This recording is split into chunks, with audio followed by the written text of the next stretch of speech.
और इस वक्त की बड़ी खबर आपको हम बताना चाहेंगे। इस वक्त की बड़ी खबर आ रही है वोटिंग परसेंटेज को लेकर। जो अहम खबर है वो सामने आ रही है कि बिहार में 8 सीटों पर शाम 5 बजे तक 45.21% अब तक मतदान हुए हैं। गोपालगंज में 46.77%, वैशाली में 56.11% वोटिंग हुआ है। शिवहर में 54.37%, वाल्मीकि नगर में 54.09% मतदान हुआ है। पूर्वी चंपारण में 55.78%, पश्चिमी चंपारण में 55.22% वोटिंग हुई है। सिवान में 47.49% और महाराजगंज में 49.15% वोटिंग हुई है। बिहार की 8 सीटों पर शाम 5 बजे तक 45.21% अब तक वोटिंग हुई है।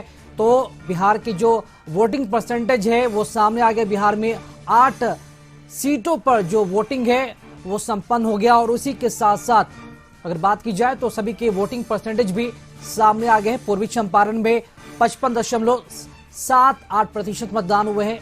सिवान में 47.49% और महाराजगंज में 49.15% वोटिंग हुई है। और इस तरह बिहार की 8 सीटों पर शाम 5 बजे तक 45.21% वोटिंग हुई है। और इस पूरी खबर पर अधिक जानकारी देने के लिए हमारे साथ संवाददाता अंकिता हमारे साथ कंट्रोल रूम से जुड़ चुकी है। अंकिता, क्या अपडेट है? चूंकि वोटिंग अब संपन्न रहा और बिहार की अगर बात की जाए तो बिहार में 8 और झारखंड के 4 जिलों से जो वोटिंग है वो संपन्न रहा। तो पूरा का पूरा जो अगर आंकड़ा जो सामने है तो कंट्रोल रूम से किस तरह की जो तस्वीरें है वो सामने आ रही है? जी राकेश, जिस तरीके से आज बिहार में छठे चरण के चुनाव के दौरान 8 सीटों पर मतदान कुछ जगहों पर अभी भी जारी है, यानी 6 बजे तक चुनाव जारी रहेंगे। लेकिन 5 बजे तक का जो मतदान प्रतिशत ओवरऑल सामने आया वो 52.27%। और बाकी जगहों की बात करें तो सबसे जो बेहतरीन स्थिति वैशाली का रहा वो सुबह से लेकर के और अब तक यानी 5 बजे से लेकर अब तक जो है कंटिन्यू इसका सबसे बढ़त रहा है। और दूसरी बात कर ले तो जो सबसे कम, हालांकि सिवान में कम था, तो ये सिवान का वोटिंग परसेंट थोड़ा सा आगे बढ़ा, लेकिन गोपालगंज में अभी सबसे कम परसेंटेज जो है ये वोट के यानी मतदान के हुए हैं। दीपक जी, अंकिता, अगर बात की जाए तो क्या लगता है कि चूंकि अभी 1 घंटे का वक्त है और बात की जाए तो जो चुनाव है वो अब खत्म होने को है, क्योंकि 6 बजे जो चुनाव की जो अंतिम समय है वो रखा जाता है, तो क्या लगता है वोटिंग परसेंटेज सबसे अधिक कहां जाने की जो संभावना, और क्या लगता है अभी जो वोटिंग परसेंटेज सामने आया क्या इसमें भी बढ़ोतरी हो सकती है?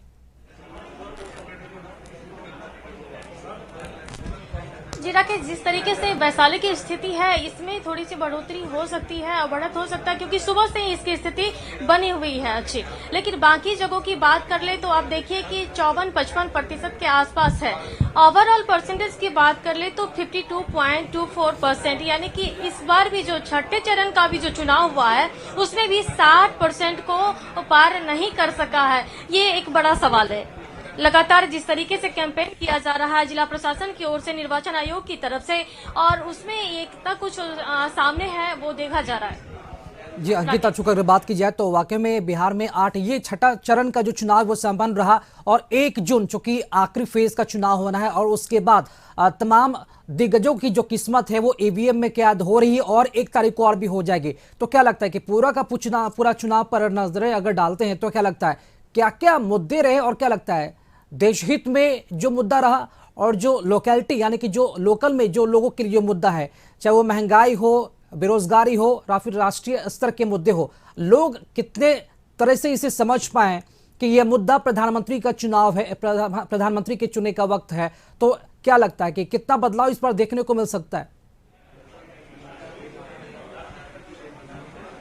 देखिए, जिस तरीके से देश स्तर की बात कर ले तो महंगाई को लेकर के विपक्ष हमलावर है कि महंगाई बहुत चरम पर है। बावजूद यूं कह ले तो एनडीए की बात कर ले तो वो लोग भी अभी, चाहे उसके समर्थक हो या फिर आम जन की बात कर ले, तो वो लोग कह रहे हैं कि इस बार ज्यादा से ज्यादा वोट राम मंदिर को लेकर के दिया जाएगा। क्योंकि रोजगार की बात कर ले, वो लोग बता रहे हैं कि रोजगार हम लोग कर लेंगे, लेकिन जो हमारे श्री राम है वो इतने वर्षों के बाद आए हैं तो हम लोग श्री राम के नाम पर वोट देंगे। हालांकि विपक्ष की बात करें तो विपक्ष जिस तरीके से लगातार बेरोजगारी और महंगाई पर है वो लगातार हमलावर है। चलिए, शुक्रिया अंकिता खबर पर जानकारी देने के लिए आपका।